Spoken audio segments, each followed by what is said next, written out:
Good evening everyone. My name is Harshita Singh. I'm currently pursuing Masters in Law from Banaras Hindu University. I'm a legal intern in LEXIS and Company. My topic is effect of adoption. As I have previously mentioned in my video presentation topic that adoption binds two strangers together and there is a paternity relationship between them, which establishes a paternity relationship between them.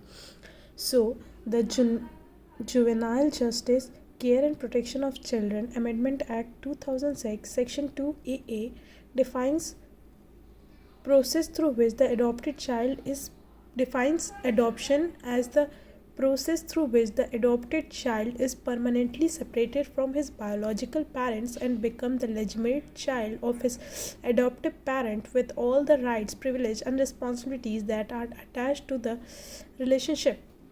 So, in simple words, it makes it clear that when a child is adopted by the adoptive parents, all his previous relationship and ties break and the new relationship and ties with his new parents build. So, Section 212 of the Hindu Marriage Hindu Adoption and Maintenance Act 1956 talks all old ties with the previous family served and new ties with the adoptive family will be created for all the intents and purpose of the law. Adopted child cannot marry a person who he could have married earlier. Property of the adoptive child which is vested in him before adoption shall be continued to vest in him. Also the obligation attached with the property will remain.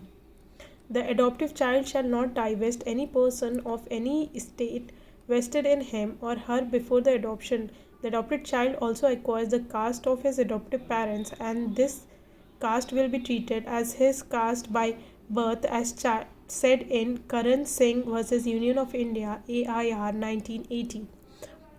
In the case of Namdeo Venkat versus Chandrakant Ganpat 2003 court held, it is evident from the main part of Section 12 that the adopted child shall deemed to be the child of his or her adopted father or mother for all purpose with effect from the date of adoption.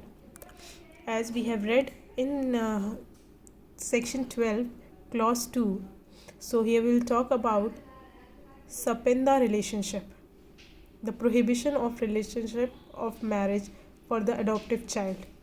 So Section 3F talks about it, or the Hindu Marriage Act talks about it. Sapenda relationship concerning any person extend as far as the third generation in the line of ascent through the mother, and the fifth inclusive in the line of the ascent through the father, the line being traced upward in each case from the person concerned, who is to be counted as the first generation. It means that from mother side it is for third generation, and for father it is fifth generation, and it will be the person who is going to be married will be considered as the first generation, and his father from there his level will be considered first generation, then second generation, third generation. His father will be second, his grandfather will be third, his great grandfather will be fourth, like this.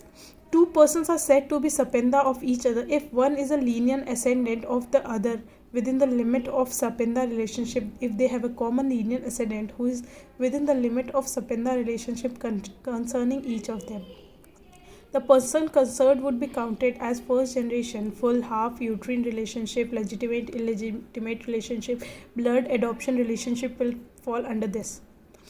In Savan Ram versus Kalamata AIR 1967, after the husband died, his wife adopted a child. After the adoption, she died after the 2 weeks, and her adoptive son claimed for the property. The court held that according to the Section 12, a person when adopted breaks all ties from his family and ties new relationship with the adoptive family. So he will be eligible for the same, and the person who died, the husband who died, will be considered as the father of the adoptive child. Thank you.